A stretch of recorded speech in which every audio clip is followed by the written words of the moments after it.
Hey, welcome to this live episode of Think Business. Looking forward to talking with Lori Zoss Kraska. Lori, it's great to connect with you. I'm looking forward to talking with you. You got a great company.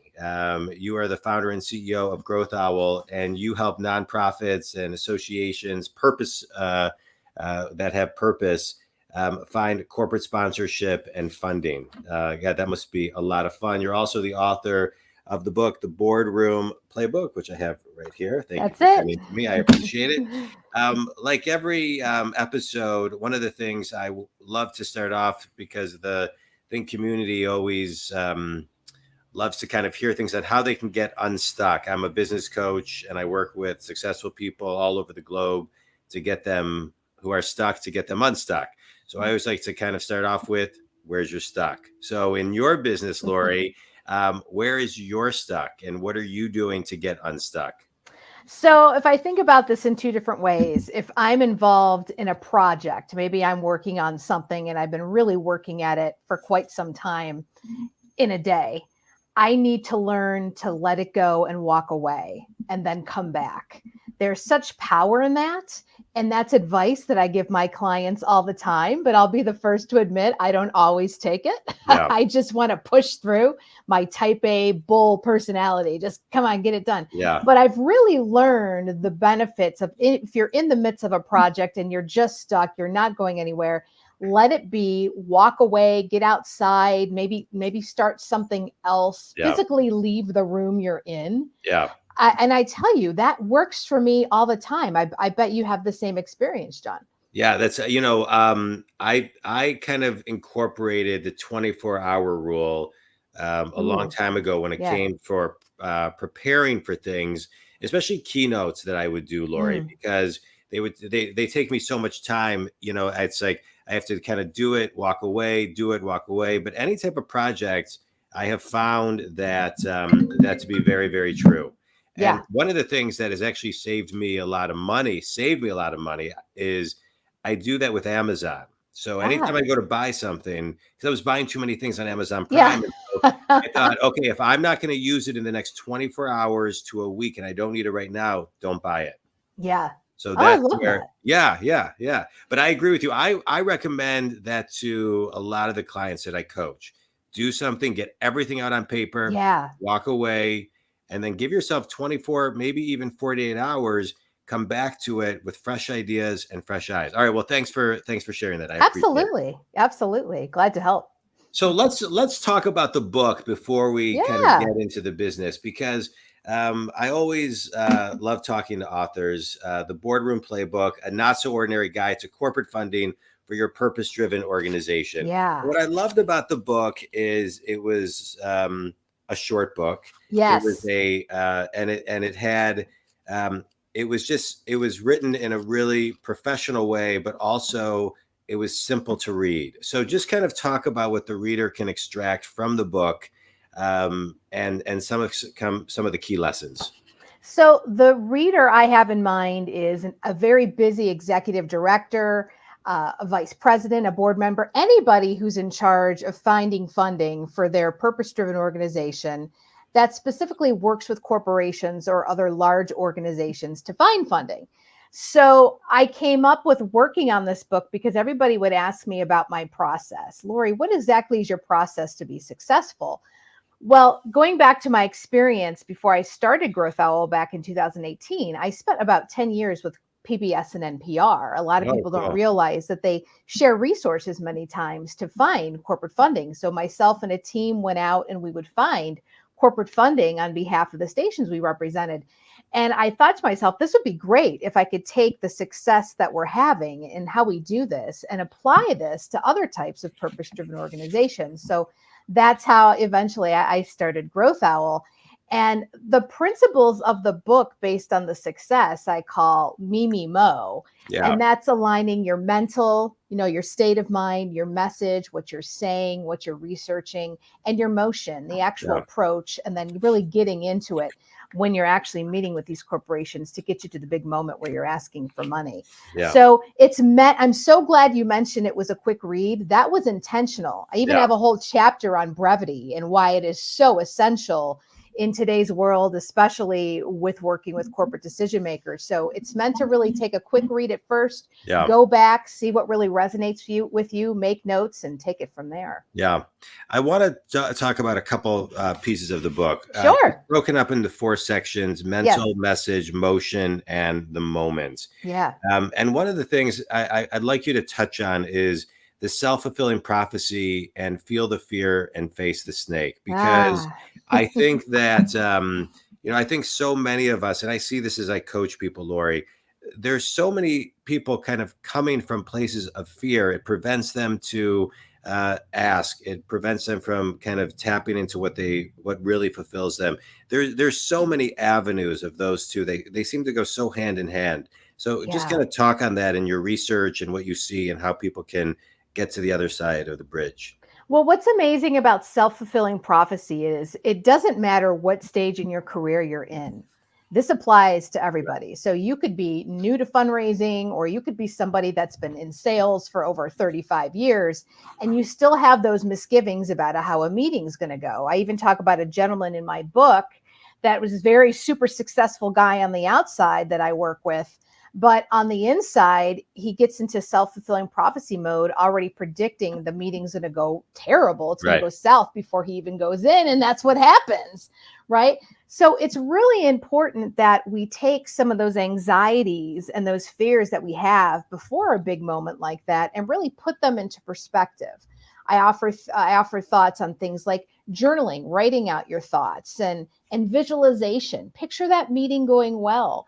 There's nothing wrong with kind of working with yourself in terms of what challenges could possibly happen in a meeting or a conversation, but that's okay. What's not good is if you're putting a lot of emotion into it, you're thinking, oh, I'm just not going to do a good job. Why would they want to give me this money? So it's all about having a good defense before going into those meetings. And in terms of feel the fear and face the snake, I talk about a herpetologist that I got to work with in fundraising, and I got to learn a lot about snakes. One being is that they stay away from drama. The last thing that they want to do to you is strike you. So just so you know, an FYI on behalf of snakes. All right, good. That's good to know. They like to conserve energy. Yeah. And my thought was, wow, wouldn't that be great if us as human beings and as business people, as fundraisers, we can stop wasting our energy on worrying about what could happen and just really focus on the moment, on what we can control, which is, okay, how are we going to communicate? What do we know about our decision maker before we go into this meeting? And when you get to that big moment, you just have to make the leap. You jump in and you take the reins and just be a part of that moment and see where it takes you. Yeah. Yeah. It's great. It's great. I love that. I didn't know that about snakes. I'm gonna do a little bit of research on that. That's very cool. Excuse me. That's very cool. And it does. We can learn a lot from that. Yeah. There's fascinating. an old story. The comedian Danny Thomas used to tell about the Axe Man. I don't know if you ever know the guy. The car breaks down. There's he's in a street, all by himself. He's in a ditch. He needs an axe to chop down a tree so he can get his car out. There's only one house with a light on a mile down the street. He says, I'll run down and get I'll get an axe from them, chop down this tree, be on my way. And he's walking down. I hope they have an axe. What if they have an axe and don't let me borrow the axe? And it gets himself so worked up that by the time he knocks on the door, they open it up and he says, keep your, effing axe. And so it's all about how we kind of work ourselves up. I share that story a lot in a little bit longer version, but I love that you talked about that, because if we're going to visualize it one way, why not visualize it a different way? Do you have a tool that you give people on how to do that? Yeah. So like I mentioned earlier, I'm really big into journaling. That's one way. So if you're somebody that just, you go to bed at night and you're super tired, but you can't fall asleep because you're worried about a meeting that's going to happen a week away, journaling is perfect for you. And a lot of times I'll hear, well, I don't know, I've not done that. I'm not sure where to start. A great place to start is, what are 3 things you were grateful for today? Yeah. It could be something as similar as, you got to wake up today, because not everybody did. So really putting things into perspective, right? Yeah. Then that really leads to maybe some of the core of what your anxiety is coming from. With some clients that I work with, and Jon, I'm sure you can share this, a lot of times some of this anxiety and self-fulfilling prophecy comes from previous experiences they had that were just awful, and that just stays with you. So the other technique that I recommend with journaling is forgiving yourself. If you had a bad meeting that was kind of on you, maybe you weren't prepared, you didn't have the numbers right, what have you, you got to let that go. Forgive yourself and know that you're getting a fresh moment to really make yourself a star. Yeah. Amen. I love it. I have a gratitude journal I write in every morning. Great. That's perfect. It's great. It's great. So I want to talk about something. So in I think it was 2018, there was an article, I think it was Dell, that talked about, by the year 2030, 85% of the jobs that exist will not exist in 2020. So just like talking about the change.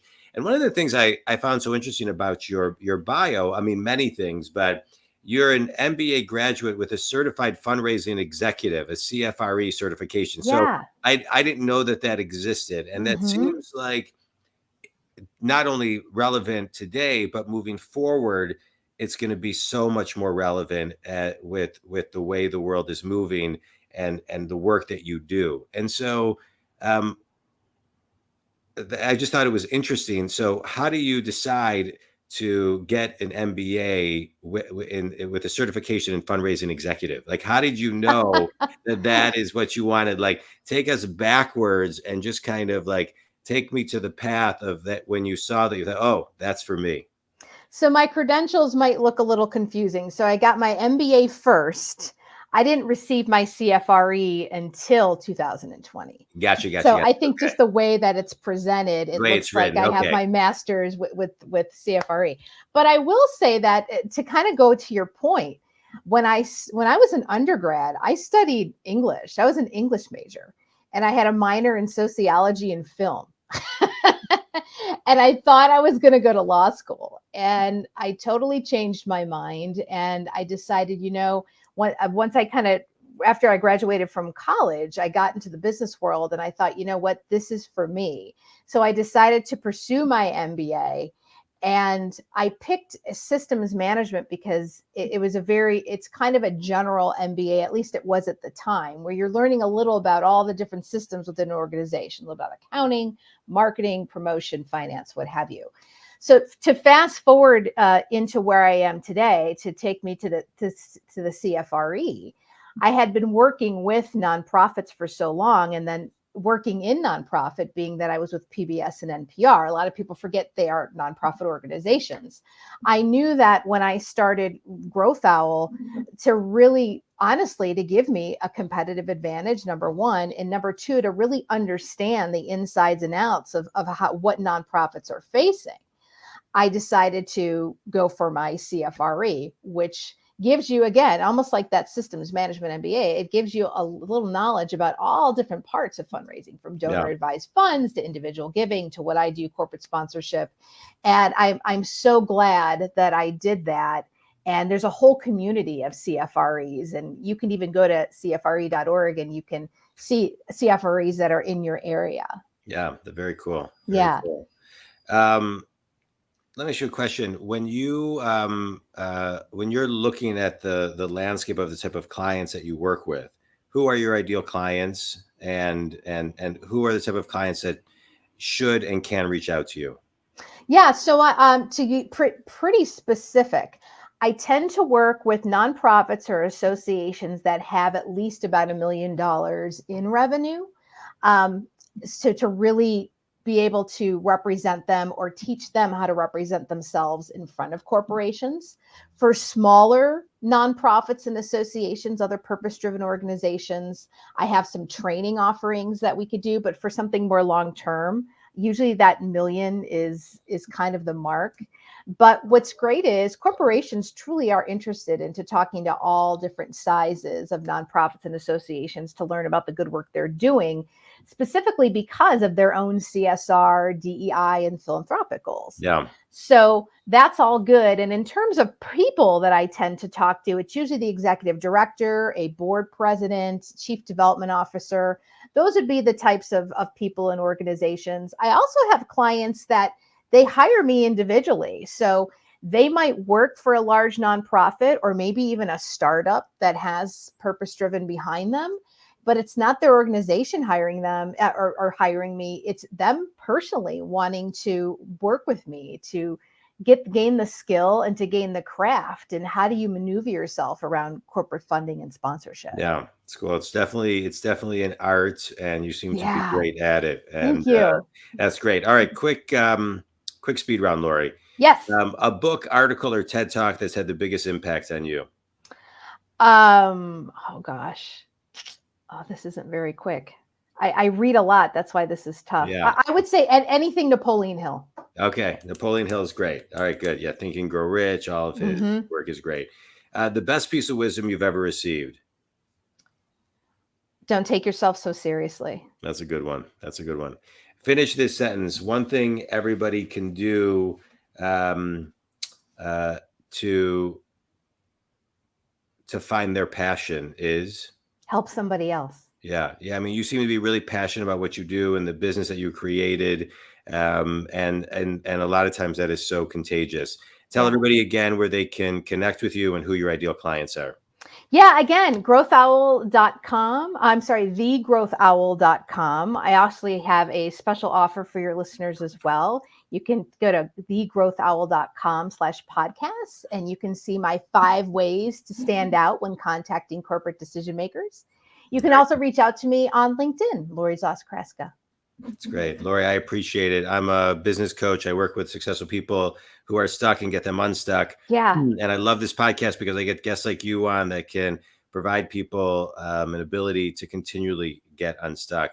In community, Lori talked a lot about her business, her career, and her history. And you gave a lot of great wisdom, Lori, which I appreciated. I'm going to extract 1 or 2 things, which is take time to journal and find what you're grateful for every day. I think it's so important. It really is such a foundation, and that 24-hour rule really, really works. I love that. So Lori, thanks so much. I appreciate it. You can reach Lori. Give him your website one more time. thegrowthowl.com. All right. And you can reach me at jondwoskin.com. Lori, this was great. Thank you so much, and all the best in everything that you're doing. Thank you very much.